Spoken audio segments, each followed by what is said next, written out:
gabadhan ninkan ay xiriirka yeesheen ayaa wuxuu wadaa bajaaj see dhahan carabta iyo tugtug ay dhahamsanta iyo hindida iyo anagana bajaaja dhahnaa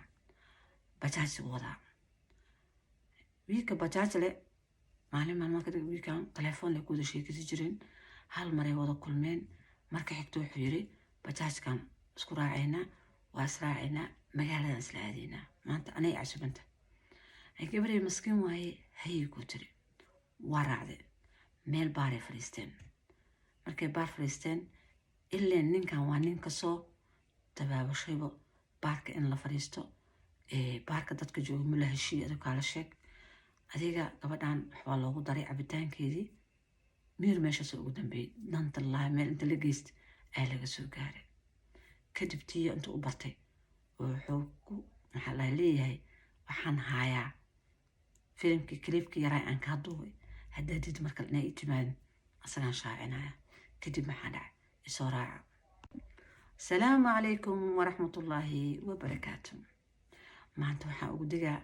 dadka bajaajleyda kaligood iska raacayo ama dadka muqdisho jooga soomaaliya dhanba bajaajka ka wada socotaa bajaajka dadka raacayo ee gabdhaha kaligood ama bajaajleyda saaxiibta la sidaada haddaa shukaansanaysa reerkiina wada joogo wada dhan ku shukaanso adoo ku qaban bajaajka raac ilaan asaa ku qaban masodoo ku waardiisana laakiin ninaan ku qabin bajaajkiisa ha raacin waa iga dardaaran gabadhan waxay ku dhacday ee qisadeeda aan wado wiil bajaajley saaxiiba noqdeen hal maray wada kulmeen hal mar markay wada kulmeen gurigooda albaabkiisa ugu yimid ay ku wada kulmeen kadib say muddo taleefka ugu sheekaysanaya oo maalin ka mid wuxuu yiri maanta anaa ku casumina bixi waa waday meel baar u geeyey baarka gabadha waxay leedahay baarkaas ay u miri dambeys kadib waxaan soo kacay tir anaa korkeyga dhan wada bedelan yihiin meel aan aqoonin aan joogo haddaan soo kacay tir qof bayla ma joogto waa iska soo baxay tir wixii soo xirxirtay cabaayadiidan soo gashtay tir albaabkaan kasoo degay tir meesha hotel bay igu lakeed wax ma weydan weli waa wareersanay tir waa iska soo baxay tir taxian soo qaatay tir gurigeena imiday tiri markaan maalin joogay aan maalinta dhan wareersanay maalinta ku xigtaan baxayay tiri eedadayaan la noolahay tiri hooyaday way dhimatay aabahayna waa joogayaan dhakhtarkaan tegay tiri dhibkaygaan u sheegtay dhakhtarka waa i baaray tiri aniga dhan la baaray tiri ma fahamti kadib wuxuu i siiyey tiri daawooyinkaas lacalla haddii ilmo calooshaada gelinayaan ma gelayaanu yiri laakiin iska jiro yiri mar dambeet waxaasoo kalaa sameyn qof ha raacin hayee tiri tooba ilallaahi ka tiri markii la joogo 2 isbuuc awilo wuxuu ugu bartay waa soo wacay wuxuu yiri abaay cadii isku keenkeenu yiri adaan ku baahanay wuxuu yiri allah alla mee waxa ugu sameysay wajillaahi ani adiga ilaahay wajigiisa isla tageena kowde qaladkaygeena ku dhacday inaan ku amino ku raacan qaladay u ahayd inaan qabina amino qaladay u ahayd wixii dhacay waaba dhacaynay tiri in nabadgeli nin clipka ahay ku nabadgelina oo shaqajaan waaba shaydaan oo la shaqeeyaa wuxuu yiri waxaan ku nabadgelinaa mare kaliibaan ka ahaya haddaa didin kaliibkaa ayaa meel walba dhigdhigaa waxay tiri waxbaan ha iska wareedin dhig meesha aragtid nafta hal maray goodahay tir dhig markay la hadlayso way soo baxday jaamacadeeda gabadhan u socotaa waxay wadataa taleefankeedii ay ku hadlaysaa wiil baa dhegeysanaya oo gadaasheed taagnaa markay dhammaysatay ayay jaamacaddii waxay ku aadamale oohinay darbi la fadhiistay isku is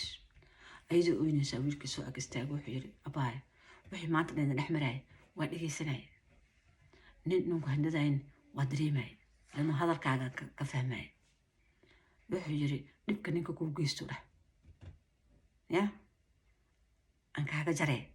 may tusi kartaa waxay dhahday dhib kale igu sii badane sababta hadduu aabbahay ogaado ninkan lasoo degaasto kaliibkii intuu faafiyo iyo adduunya dhicey markaasuu wuxuu yiri aniga waxaan iska u yiri baaba yani albaaba allah waxaan aho yiri qof iska tan yar oo dukaan yar iska furan oo iska shaqaysto laakiin wiilaan weli guursanana aan ku guursaday ninkaasna aan dul aan kaaga naqday diyaar u tahay waxa waaye ma hayso go-aan ay ku tiraahdo maya haale u furan marka gabadha waxay tiri haddii ilaahay dartiis kaa tahay oo ku guursanayta laakiin hadday kaa tahay tiri beri inaad igu cuncumayso oo igu cacaysid oo igu daba socoto oo igu handadid adigana sidii kaasoo kale waxba iima dhaantid ay dhaaf axsan aabbahay inuu iska kee dilo oo nolosha idhaaf sida ay garoon mayo yiri ilaahay dartiis waa ruuxii wiilkii hayaa leh reerkiisu watay gabadhii doontay wixii intaas dhammaan ayuu ii dadajiyay waa loo dadajiyay adiga 15 bari gudahood buu wiilkii gabadhii waa la guursaday kii taleefankii isii yiri nambarkuu ka bedelay nambarkiisu ka qaatay awiilo ma joojinin nambarkeeda soo raashay iyo inay guursato ogaa oo soo wacay haddayba ka fiicantuu yiri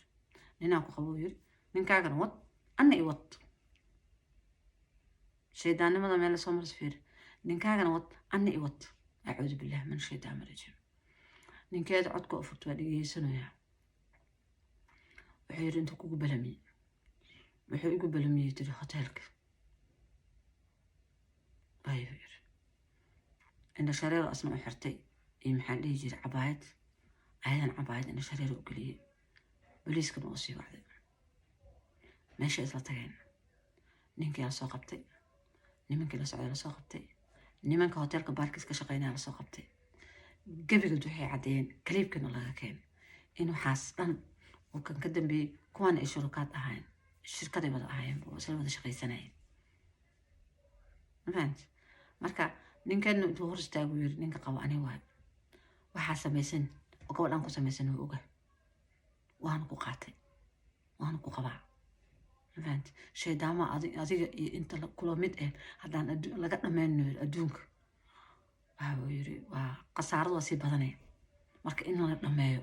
aan ugu tala jiraa yiri aniga yani waa jirtaa qof ilaahay yaqaano alla cabsi yaqaano nadiif ah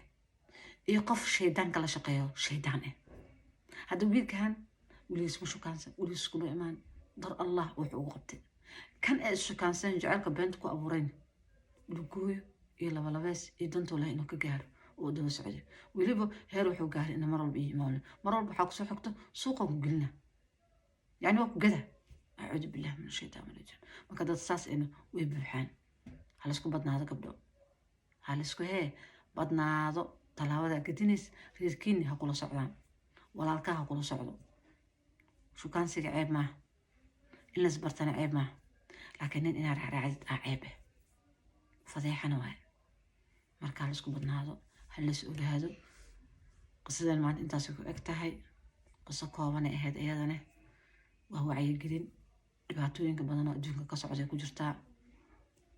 isku ogaada isku badnaada iswaardiyeeya allahna waardiyeeyo xafid allah insha allah khayr badan idin dhaafay sheerta iyo like iyo subscribe-ka naga iloobina asalaamu calaykum waraxmatullahi